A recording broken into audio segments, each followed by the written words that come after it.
Halo semuanya, kembali lagi dengan aku, Nadila Ramadhaniati, dari Prodi PGSD dengan NPM A1G022005 dalam mata kuliah Pengelolaan Pendidikan yang diampu oleh Bapak Dr. Muhammad Kristiawan, Magister Pendidikan. Nah teman-teman, di video sebelumnya itu aku membahas tentang konsep dasar manajemen pendidikan. Di video kali ini aku akan membahas tentang tugas dan tanggung jawab manajemen pendidikan.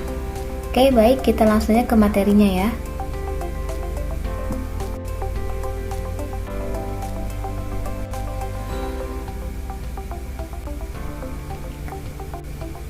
Di kesempatan kali ini ada 6 yang akan saya bahas.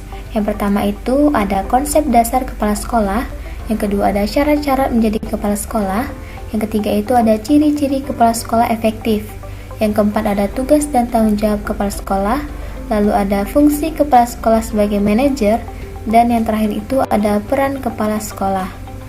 Oke, baik, kita langsung saja ke materi yang pertama, yaitu konsep dasar kepala sekolah.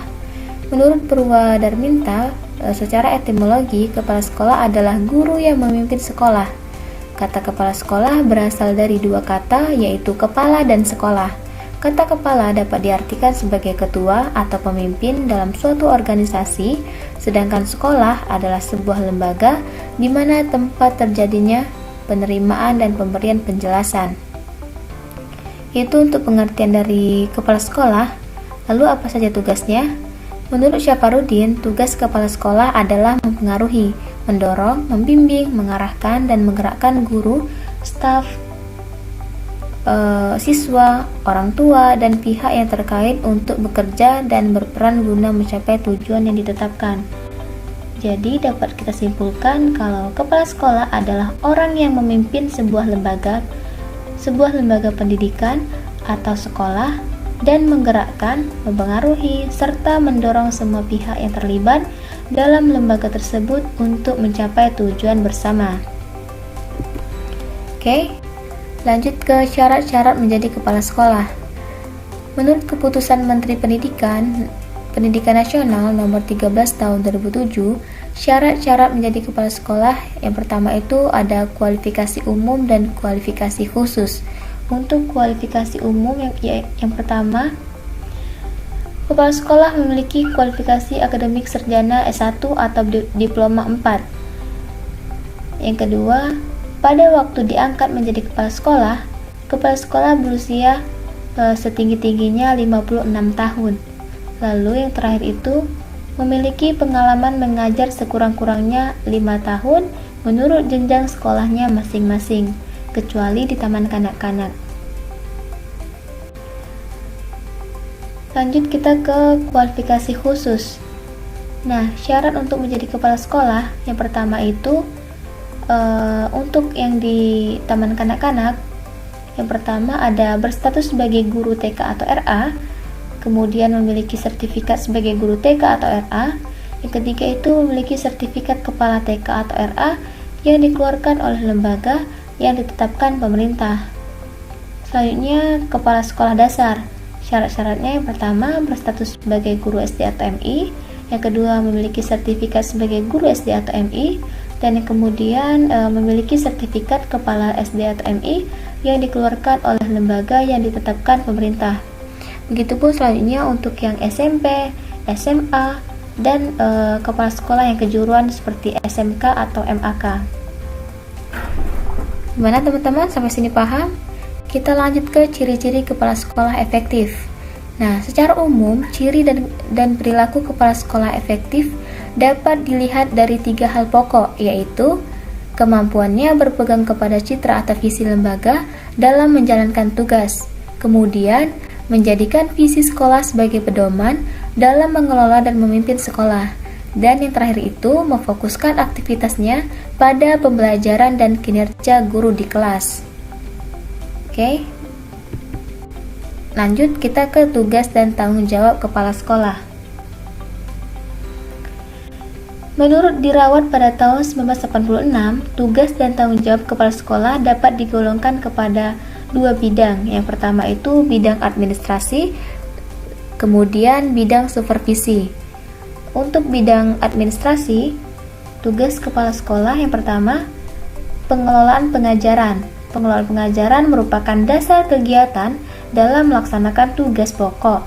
Kegiatan yang berhubungan dengan pengelolaan seperti menyusun jadwal pelajaran, mengatur kegiatan penilaian, melaksanakan norma-norma kenaikan kelas, dan lain sebagainya. Kemudian pengelolaan kepegawaian. Pengelolaan kepegawaian yaitu menyelenggarakan urusan-urusan yang berhubungan dengan penyeleksian, pengangkatan, kenaikan pangkat, cuti, perpindahan, dan pemberhentian anggota staf sekolah. Selanjutnya, pengelolaan kemuridan. Pengelolaan kemuridan dalam bidang ini yang nampak adalah perencanaan dan penyelenggaraan murid baru, pembagian murid, kemudian perpindahan dan keluar masuknya murid. Kemudian pengelolaan gedung dan halaman. Pengelolaan ini menyangkut usaha-usaha perencanaan dan pengadaan, inventarisasi, pengaturan pemakaian pemeliharaan, rehabilitasi, dan alat-alat material sekolah, keindahan dan kebersihan umum. Kemudian pengelolaan keuangan. Dalam bidang ini menyangkut masalah-masalah urusan gaji guru dan staf sekolah, urusan penyelenggaraan otorisasi, kemudian urusan uang sekolah dan uang alat-alat murid. Dan yang terakhir itu ada pengelolaan hubungan sekolah dan masyarakat untuk memperoleh simpati dan bantuan dari masyarakat termasuk orang tua, murid-murid, dan untuk dapat menciptakan kerja antara sekolah dan lembaga sosial. Kemudian ada bidang supervisi. Tugas dan tanggung jawab kepala sekolah yang pertama itu membimbing guru agar mereka dapat memahami secara jelas tujuan pendidikan pengajaran yang hendak dicapai. Kemudian yang kedua, membimbing guru agar mereka dapat memahami secara jelas tentang persoalan-persoalan dan kebutuhan murid. Dan yang terakhir itu menyeleksi dan memberikan tugas-tugas yang paling cocok bagi setiap guru sesuai dengan minat, memberikan penilaian terhadap prestasi kerja sekolah berdasarkan standar-standar. Selanjutnya yaitu fungsi kepala sekolah sebagai manajer.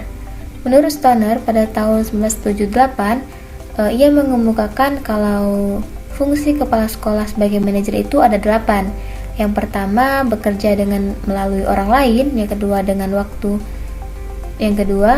waktu dan sumber yang terbatas, mampu menghadapi persoalan. Yang ketiga, bertanggung jawab dan mampu mempertanggungjawabkan. Yang keempat, berpikir secara realistik dan konseptual. Lalu yang kelima, sebagai juru penengah. Dan yang keenam itu adalah seorang politis. Yang ketujuh adalah seorang diplomat. Dan yang terakhir yaitu mengambil keputusan yang sulit. Oke, baik teman-teman, ini adalah materi yang terakhir yaitu peran kepala sekolah. Seorang kepala sekolah yang berperan sebagai administrator memiliki 10 peran, yaitu peran pribadi, kepala, pemimpin, penghubung, peran pengetahuan supervisi, penabur pengetahuan, juru bicara, peran dalam mengambil keputusan, wirausahawan, pemecah waktu, pengalokasi sumber daya, dan perunding. Oke, baik teman-teman, itulah tadi sedikit materi dari saya mengenai tugas dan tanggung jawab manajer pendidikan. Terima kasih telah menonton. Jika teman-teman punya pertanyaan, silahkan tulis di kolom komentar. Oke, terima kasih. Wassalamualaikum warahmatullahi wabarakatuh.